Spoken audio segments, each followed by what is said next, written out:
Hello friends in Behind Thai Story. Fellow travelers, friends dreaming of retiring in Thailand.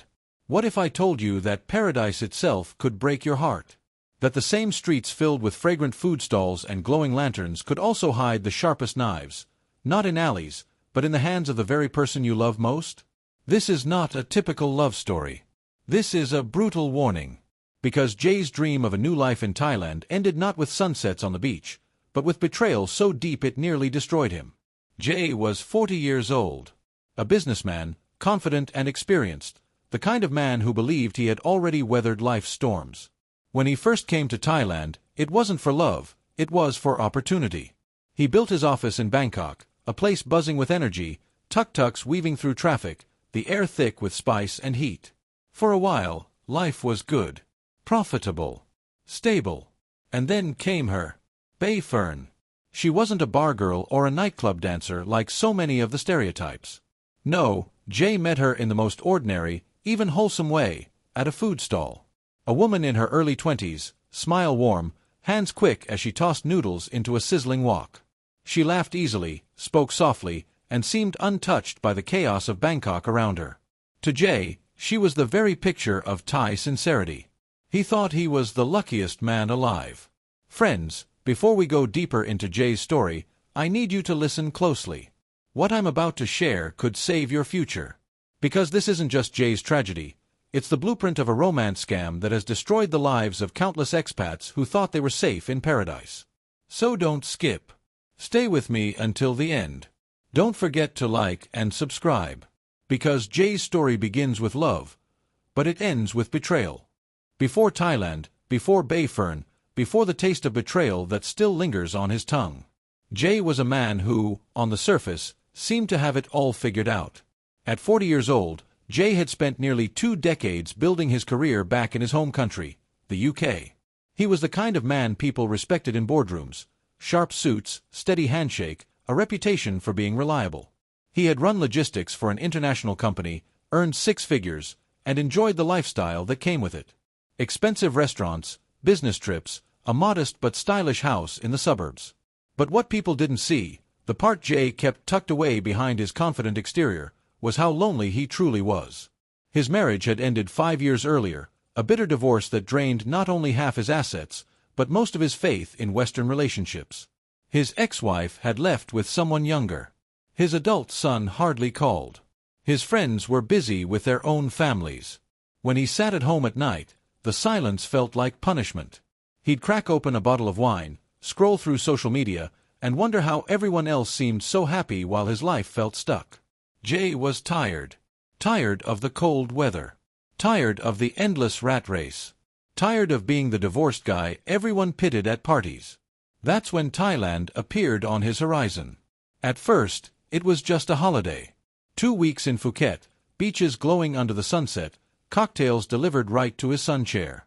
For the first time in years, Jay felt alive again. The people smiled at him. The food was bursting with flavors he'd never tasted. He wasn't the divorced guy here, he was simply Jay. A man who could start over. The seed was planted. Over the next 2 years, Jay started making regular trips.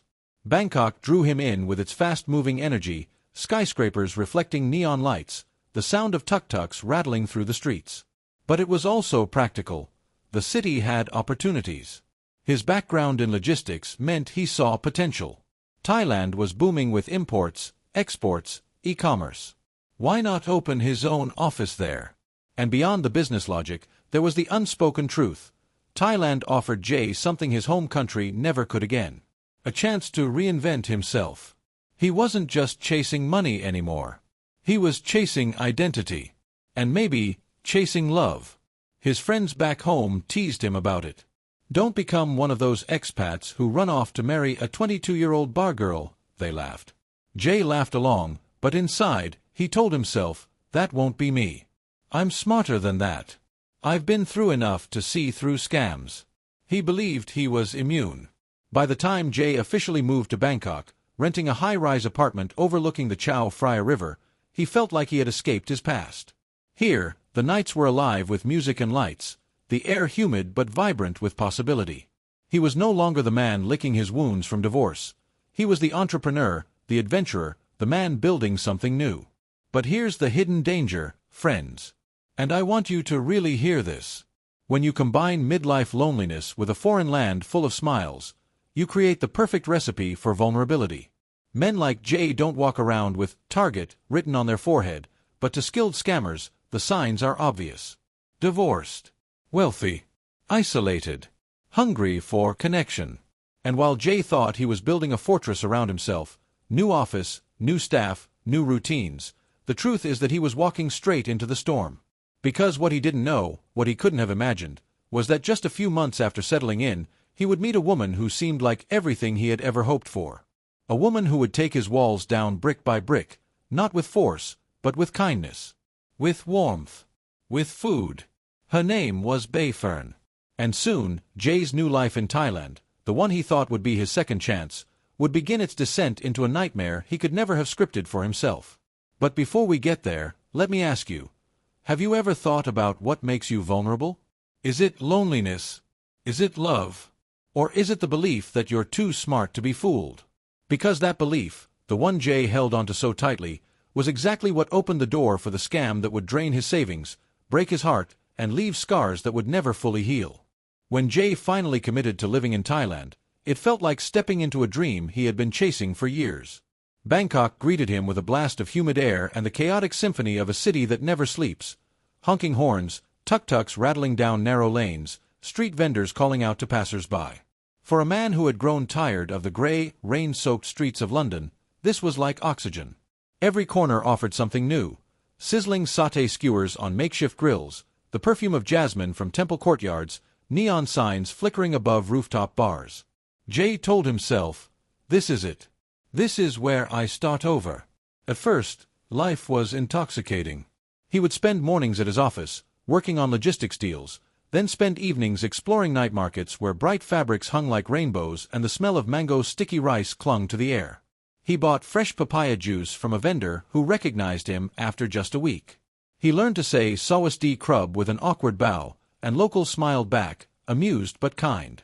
He was no longer invisible. Back in the UK, he had been just another middle-aged man in a suit. Here, he felt noticed, valued, even respected. Jay quickly fell into a rhythm with other expats too. He met retirees at cafes in Sukhumvit, digital nomads hunched over laptops in Chiang Mai, travelers who swore by the peaceful beaches of Koh Samui. They told him stories, some inspiring, others cautionary. One older American had leaned across the bar one night and whispered, "Thailand's beautiful, mate. But don't let the smiles fool you.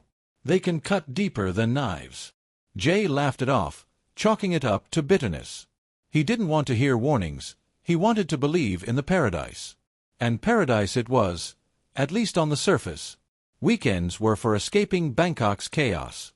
Jay would take short flights to Phuket, where golden sand stretched under endless blue skies, or to Chiang Mai, where ancient temples glowed at sunrise and monks in saffron robes walked silently down narrow streets. He felt peace in ways he hadn't in decades. He took cooking classes, went on boat rides, even tried meditation at a small monastery. For the first time since his divorce, Jay felt whole. But friends, here's the cruel irony. It's often when we feel most alive, most open, that we are most vulnerable. Jay wasn't watching for danger. He wasn't skeptical. He was drinking it all in, letting down his guard piece by piece. The loneliness that had haunted him back home was evaporating in the warm Thai sun. His heart, locked away for years, was opening again. And that's exactly when predators strike. Because in Thailand, the line between genuine affection and calculated deception is thinner than a silk thread. The country is filled with people of real kindness, generosity, and love. But it's also home to professional scammers who know exactly how to spot men like Jay. Men chasing a new beginning, men carrying quiet loneliness, men with money to spend and hearts desperate for connection. And Jay didn't yet realize that while he was marveling at temples and beaches, someone else would soon be marveling at him, not for who he was, but for what he could give. The stage was set. Jay had money. Jay had vulnerability. And most importantly, Jay had hope. And that's when it happened. One evening, after work, Jay stopped by a food stall tucked into a busy Bangkok side street. The smell of garlic and chili pulled him in, and there she was, Bayfern. Early 30s, hair tied neatly back, her laughter cutting through the clamor of the street like music. She tossed noodles in a wok with effortless skill, handed plates to waiting customers, and smiled in a way that made the noise of the city fade. In that moment, Jay didn't see a scammer. He didn't see a trap. He saw warmth. He saw possibility. He saw love. And so, without realizing it, Jay took the first step into the story that would later drain his savings, break his heart, and teach him a lesson he would never forget. Friends, remember this: Thailand's beauty is real. The temples are real. The kindness you feel is real. But within that beauty are hidden dangers, dangers that can turn your dream into a nightmare before you even know it's happening. Jay's nightmare began with a plate of food. But it would end with betrayal. It started so simply, so innocently. Jay had finished a long day at the office, calls with shipping partners, endless spreadsheets, the kind of work that paid well but drained the soul. On his way home, he wandered through a busy Bangkok street where the air was thick with sizzling oil, chilly smoke, and the chatter of vendors.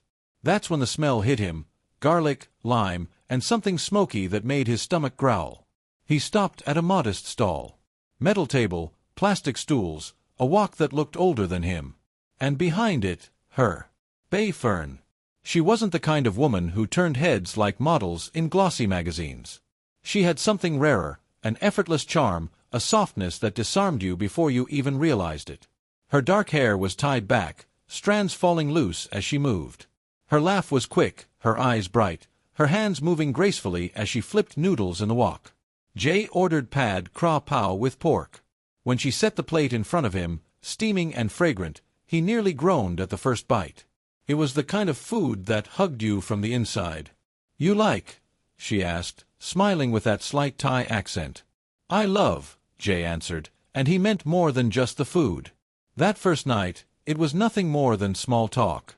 But he found himself coming back the next day. And the next. Soon, Bayfern greeted him like an old friend, saving him a seat, sliding over an extra chili sauce she knew he liked. Then came the moment that shifted everything. Jay was planning a small opening ceremony for his Bangkok office. He needed catering, something authentic, something that would impress his local staff and clients. Half joking, he said to Bayfern, "You should cook for my office party. Everyone would love this." Her laugh was shy, almost embarrassed. "Me? Really?" But within days, she agreed. And so Bayfern became part of his professional life. She cooked for the opening, laid out trays of curries, stir-fries, and fried chicken that disappeared within minutes. His staff praised the food endlessly. Jay beamed, proud of her as though she were already part of his world. That was the start of their partnership. Business gave them reason to see each other again and again. Meetings to plan menus turned into lingering conversations after the work was done. She told him about her family in Iceland, about her struggles to make a living in Bangkok, about her dreams of opening a small restaurant one day. Every detail she shared pulled Jay deeper in. He admired her work ethic, her humility, her resilience. She wasn't chasing nightlife or rich men in clubs. She was different. She was the exception to the warnings he had heard. And yet, if Jay had looked closer, he might have noticed the cracks. The way her stories shifted slightly when she spoke about money. The way she seemed to open up a little too quickly, share a little too much, as if rehearsed. The way her eyes sparkled just a little too brightly when he spoke about his business success. But love, or at least the hope of it, has a way of making us blind. Soon, Bayfern began showing gestures of affection that felt natural, but in hindsight were perfectly timed. A gentle touch on his arm when she laughed. A text late at night to ask if he'd eaten. A small container of food she'd packed just for him. Jay told himself it was innocent, but inside, something stirred. The first time they shared dinner outside of her stall, it was in a modest riverside restaurant. The chow frya shimmered with lights, boats gliding past, the humid air heavy but romantic. Jay realized he was staring at her, wondering how a simple food vendor could feel more genuine, more alive, than any woman he had met in years. And when Bayfern looked back, holding his gaze a second too long, he felt the spark. From there, things moved quickly. They began meeting outside of business. Dinners turned into walks through night markets, then weekends exploring temples. Jay introduced her to some of his expat friends, who gave polite smiles but exchanged wary glances when she wasn't looking. He ignored their doubts. Because for the first time since his divorce, Jay was happy. Really happy. It was intoxicating. Bayfern seemed perfect. She laughed at his jokes, cared for him when he was tired, listened to his stories as though he was the most interesting man in the world. She wasn't asking for anything. Not yet. And that made Jay trust her even more. Fellow travelers, I want to pause here. Because this is how it always begins. Not in a bar with a girl demanding drinks. Not with an obvious con. The real scams start in places that feel safe. Respectable. They start with women who seem different, women who make you believe you've found the exception. Jay believed. And because he believed, he fell. Within months, he wasn't just working with Bayfern, he was in love with her. Or at least the version of her that she presented. But what Jay didn't know was that he wasn't the first man to fall for Bayfern. And he wouldn't be the last. For Jay, the first few months with Bayfern were nothing short of magical. He felt 20 years younger. He caught himself smiling at his phone when her messages popped up, simple things like, "Did you eat today?" or "Don't work too hard." Words that, to a lonely man, carried more warmth than they should have. It wasn't just the romance. It was the intimacy she created. Bayfern seemed to know exactly what Jay needed. She shared stories about her own struggles, opening her heart in ways that made him feel chosen, trusted. One night, over bowls of steaming tom yum, she spoke softly about her father, how he had passed away when she was young, leaving her mother to raise 3 children alone. She described nights when she went to bed hungry so her younger siblings could eat. Her eyes glistened. Jay reached across the table, holding her hand. "You don't have to go through that anymore," he said, the words spilling out before he could stop them. And just like that, Bayfern planted the seed. She wasn't just a girlfriend. She was someone who needed protecting. Someone who had survived hardship but still carried dreams. The intimacy deepened in ways that felt real. She introduced him to family. A cousin who worked at a salon, a smiling aunt who ran a small shop in the neighborhood. Whether they were real relatives or paid actors, Jay couldn't have known. What mattered was how it made him feel, included, connected, woven into her world. He was no longer just an expat drifting in a foreign land. He belonged to something. And Bayfern played the role flawlessly. She'd bring him lunch at his office, fussing over him like a wife. She'd surprise him with little gifts, cheap trinkets, but given with such sincerity that he felt guilty for not doing more in return. When he traveled for business, she'd send voice notes late at night. "I miss you. Come home safe. You are everything to me." Friends, let me pause here. This is how the trap tightens. Slowly. Sweetly. Because love scams aren't built on money first, they're built on emotion. On creating a bond so strong that when the financial requests come, they don't feel like requests. They feel like responsibilities. Jay didn't see the red flags. He only saw devotion. One evening, Bayfern leaned into him during a walk along the river, her voice barely above a whisper. "You know, you are different. Most Farang, they only want one thing. But you care. You really care." For Jay, those words were intoxicating. After years of failed relationships, here was a woman telling him he was special. Not just another foreigner with money, but the man she trusted above all. He believed her. Soon, she was confiding in him about her fears. About how hard it was to make ends meet with the food stall. About her dream of opening a real restaurant one day. Jay's business instincts kicked in. He admired her ambition. He told her she was smart, capable, that she could do anything she wanted. And she looked at him with those wide, grateful eyes and said, "Only with you by my side."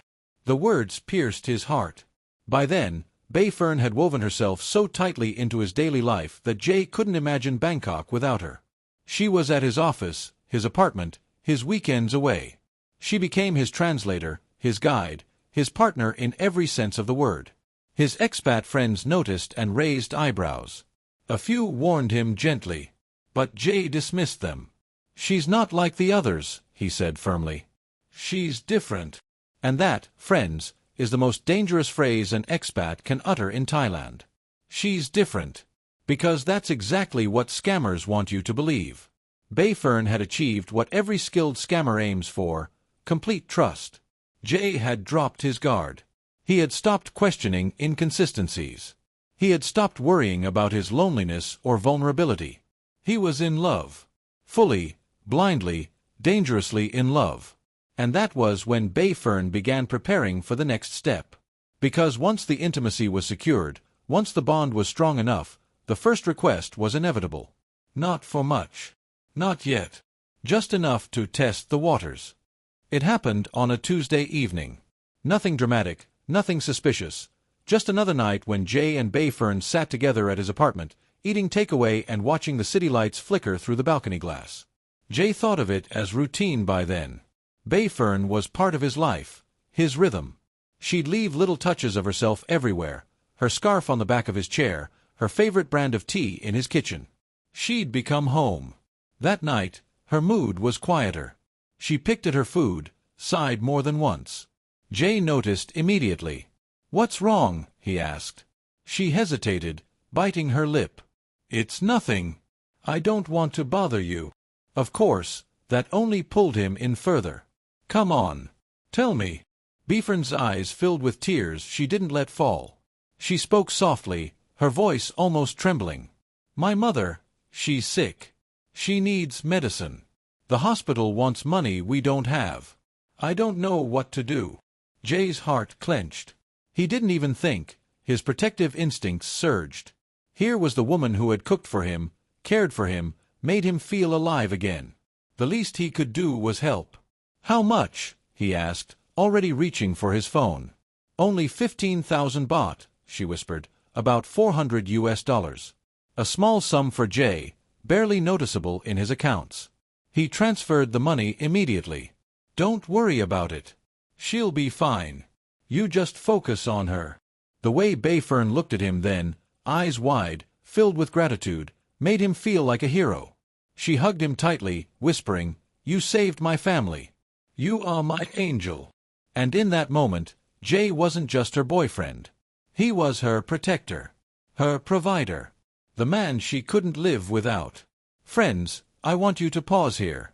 Because this is how it always begins. The first request is never huge. It's never suspicious. It's always wrapped in emotion, family emergencies, medical bills, school fees. Just enough to test the waters. And when the victim agrees, when he hands over the money without hesitation, the scammer learns something crucial. He's ready. He's pliable. He's mine. For Jay, the request only strengthened the bond. He didn't feel used, he felt trusted. After all, why would Bayfern share something so private, so painful, unless she truly loved him? In the days that followed, Bayfern treated him like royalty.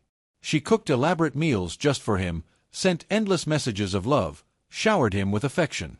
Every kiss, every smile, every whispered, "I can't believe I found you," made him forget the money. And that's the genius of the scam. The money isn't the focus, it's the emotion that overshadows it. Weeks later, another, small, crisis appeared. A broken fridge at the food stall. A younger brother who needed school supplies. Each time, the amounts were manageable, never outrageous. And each time, Jay gave willingly. Because by now, saying no felt impossible. This wasn't just about money anymore. It was about love. About proving that he wasn't like the other foreigners who treated Thai women as disposable. He wanted to be the one who stayed. The one who cared. Every time he handed over cash, he wasn't losing, he was investing. In her. In them. In the future he believed they were building together. Bayfern knew this. She leaned into it. Her gratitude was always overflowing, her promises always bigger. "One day, I'll pay you back. We'll build our dream together. Our restaurant, our life. Just wait and see." And Jay believed. His friends, however, were less convinced. One night, over drinks, an American expat pulled him aside. "Be careful, man. I've seen this before. It always starts with a sick mother or a broken fridge." Jay bristled. "You don't know her. She's not like that." And there it was again, that dangerous phrase. She's different. But the truth, as painful as it is, was that Bayfern was playing from a script she had perfected long before Jay entered her life. She had tested him. He passed. She had pulled him closer. He stayed. Now, she was ready to move to the next stage. Because once a man proves he's willing to open his wallet for small emergencies, it's only a matter of time before bigger dreams, bigger investments, and bigger losses come into play. And for Jay, the next step would feel like destiny. The first few requests had been small, so small Jay barely remembered them.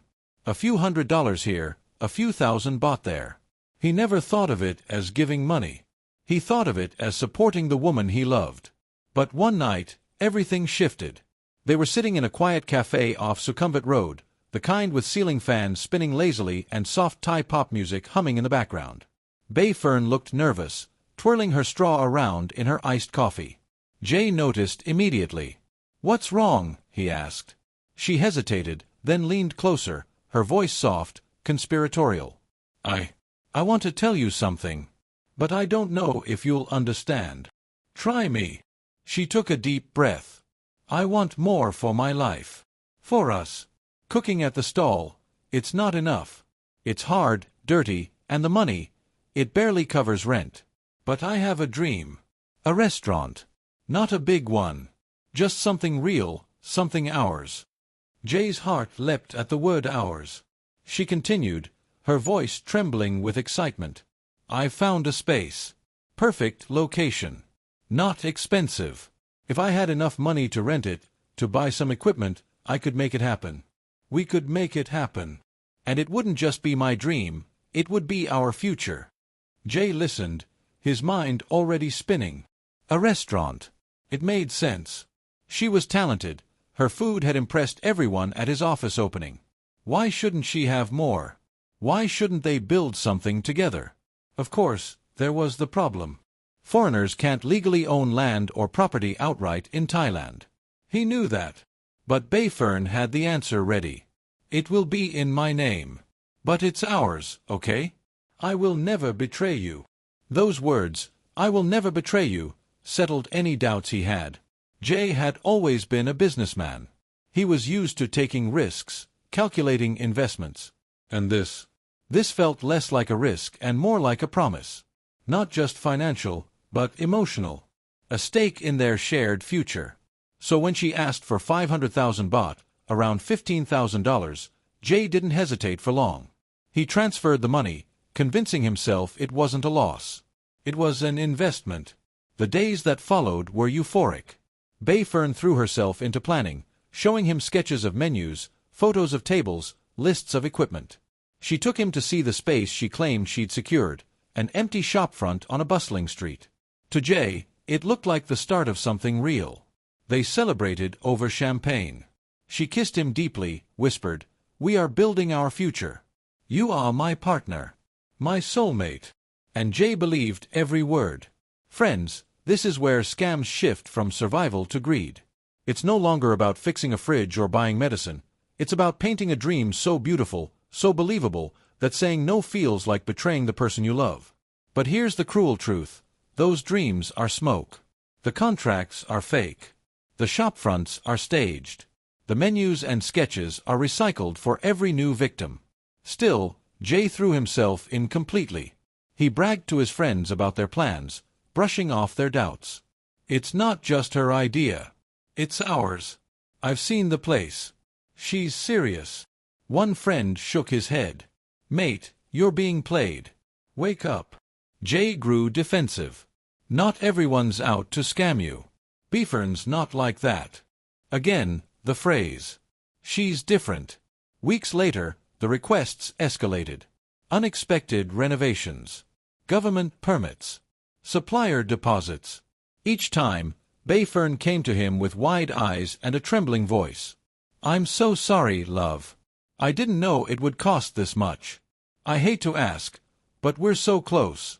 Please, just a little more. For us." And each time, Jay paid. Because how could he not? He had already invested thousands. To stop now would mean admitting it might have been a mistake. And the human mind clings harder to bad decisions the more we invest in them. This psychological trap, the sunk cost fallacy, keeps men like Jay locked in. He wasn't just protecting Bayfern. He was protecting his pride. His belief that he was right about her, right about their love. And so the cycle continued.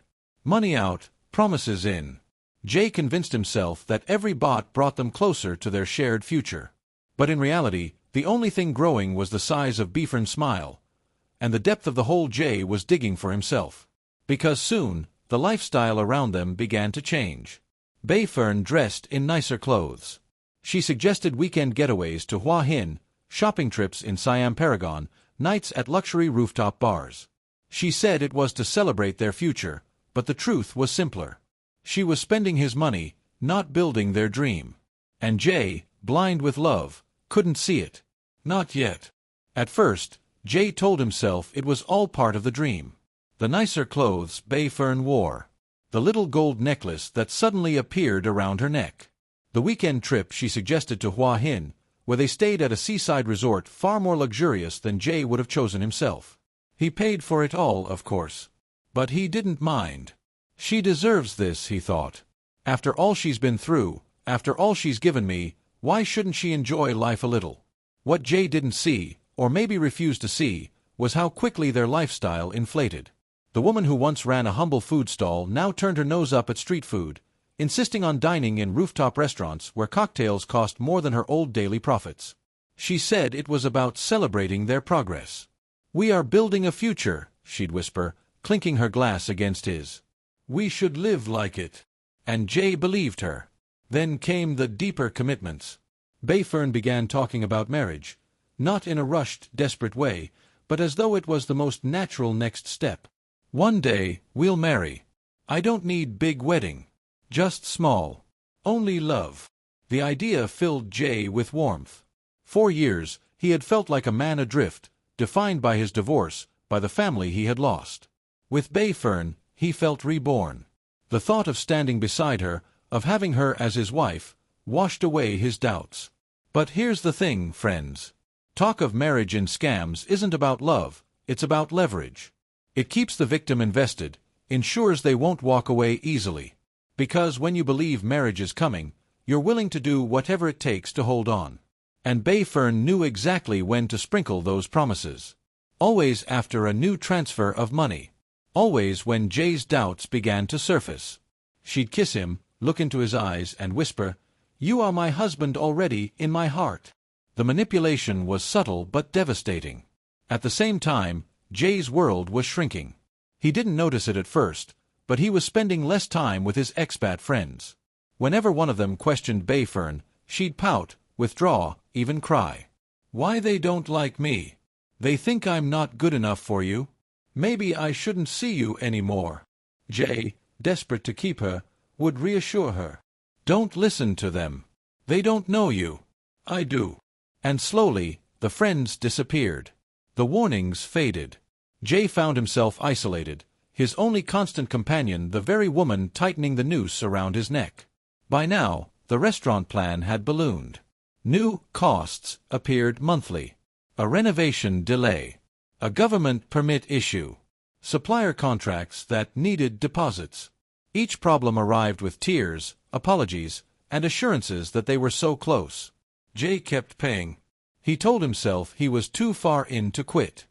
He told himself he trusted her. He told himself love was about sacrifice. But beneath it all, a quiet unease was beginning to stir. Sometimes Beifern's phone would buzz late at night, and she'd step outside to answer it. When Jay asked who it was, she'd brush it off. "Just cousin." Sometimes her stories about her family didn't line up. A brother who was in school one week, suddenly working construction the next. A mother who needed money for medicine, then suddenly for rent. Jay noticed the cracks. But he pushed them aside. Because the alternative, that he was being used, being scammed, was too painful to accept. Instead, he doubled down. He bought Beifern a scooter so she wouldn't have to work long hours at the stall. Then, when she said it wasn't safe, he upgraded it to a car. She cried with joy, hugged him, whispered, "You are my everything." Each gift, each payment, was another brick in the prison he was building for himself.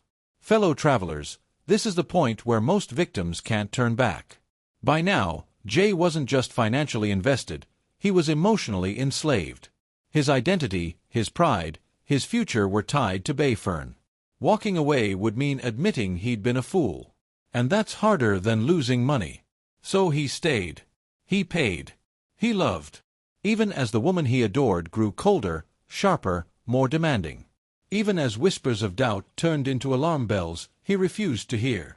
Even as his expat dream, the paradise he had built in Thailand, was quietly turning into a nightmare. And soon, the cracks would split wide open. Because every scam, no matter how perfect, eventually reveals its true face.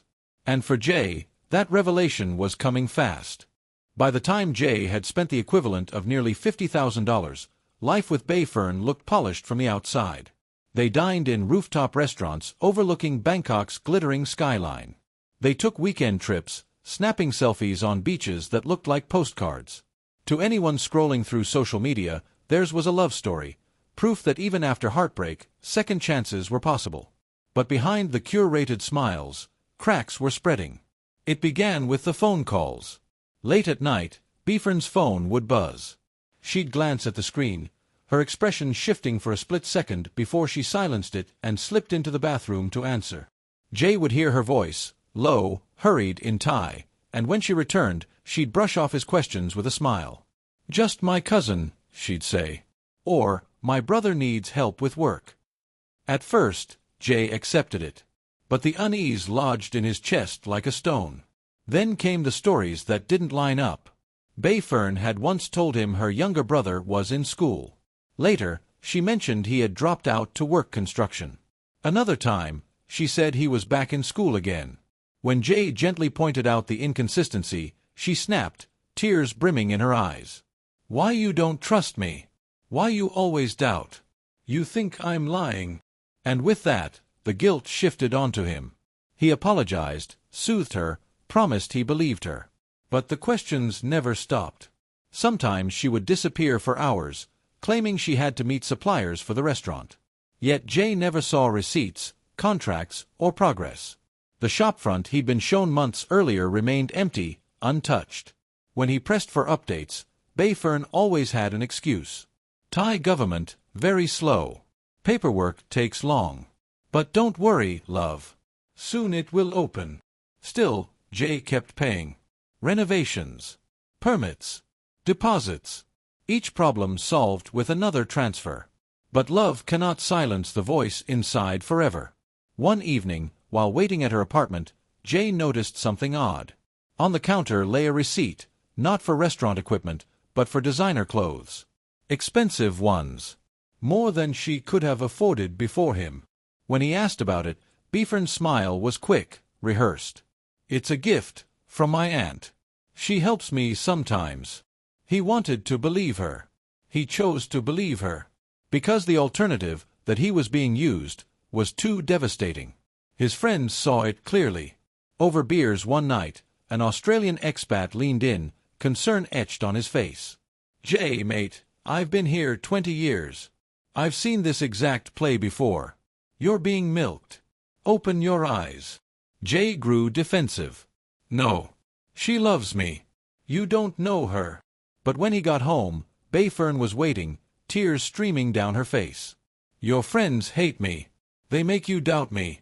Maybe I should leave you." The thought of losing her hit Jay like a punch. He begged her to stay, swore he didn't listen to them. And just like that, the isolation tightened further. His world shrank until it was only her. Still, the cracks widened. Bayfern grew colder, sharper. Her gratitude was less frequent. Her demands came quicker.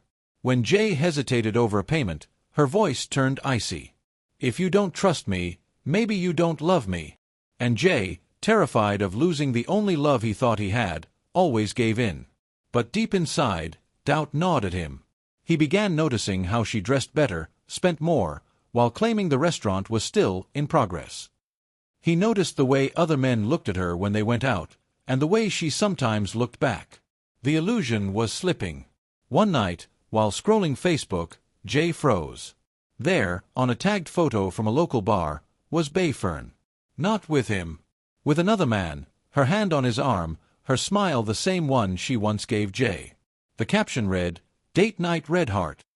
Jay's stomach dropped. His chest tightened.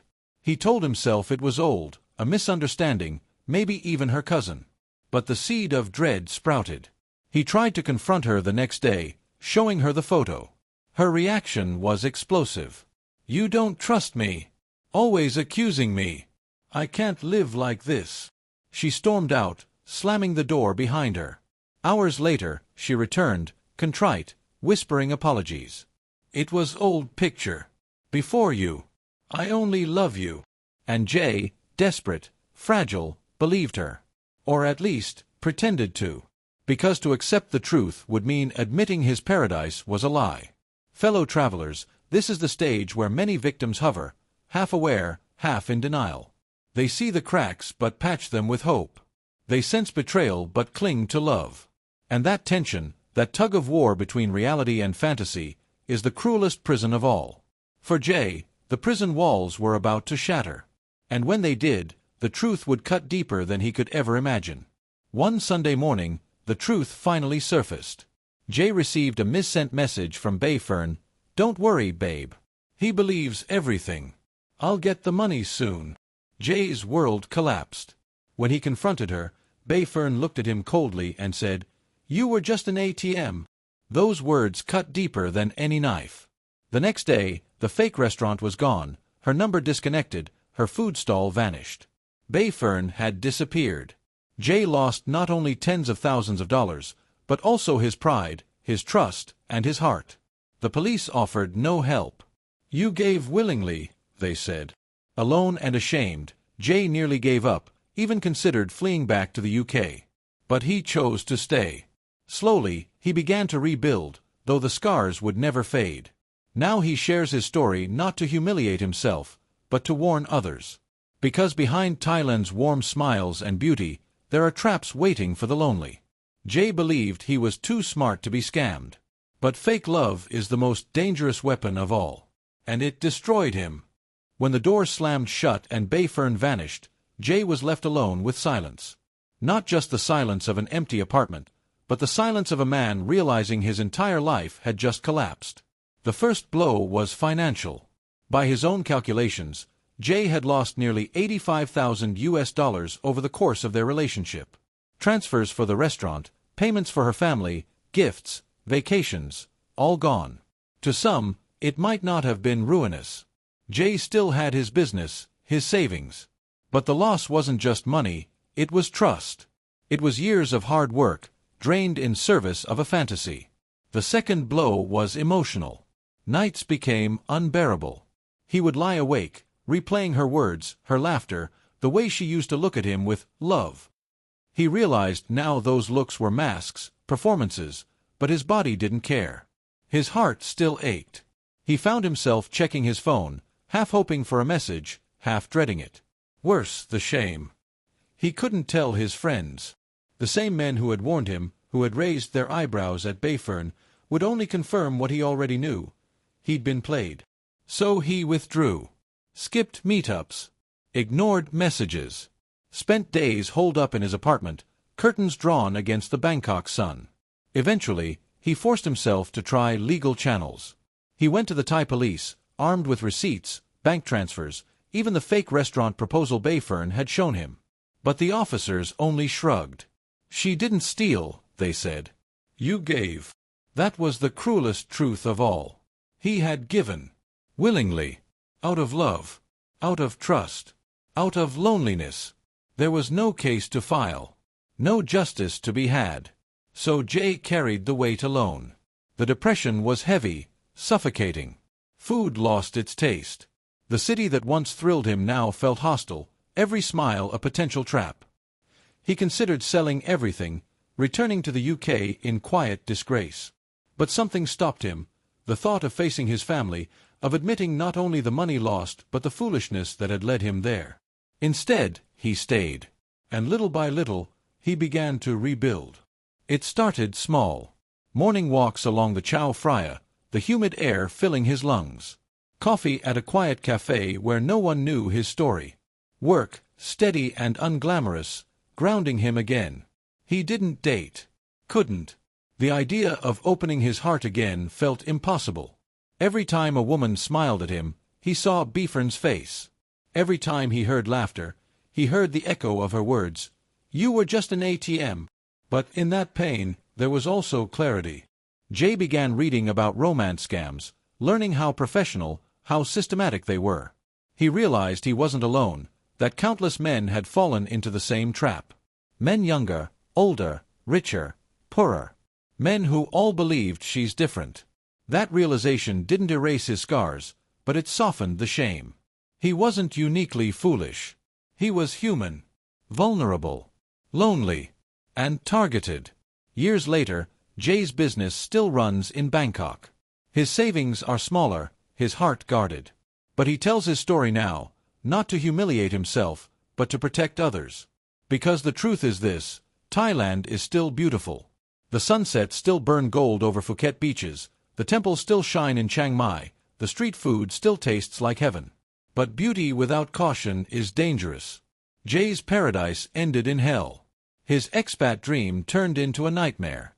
But by speaking, by warning, he turns that pain into something useful. A shield for the next man who might otherwise step blindly into the same trap.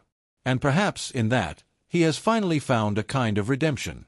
Friends, this was Jay's story, a dream in Thailand that ended in betrayal. From his experience, we learn that true love never comes with a price tag or rushed promises. Let this be a reminder to stay cautious, recognize the red flags, and protect yourself when seeking love abroad. Don't forget to like, subscribe, and share this video.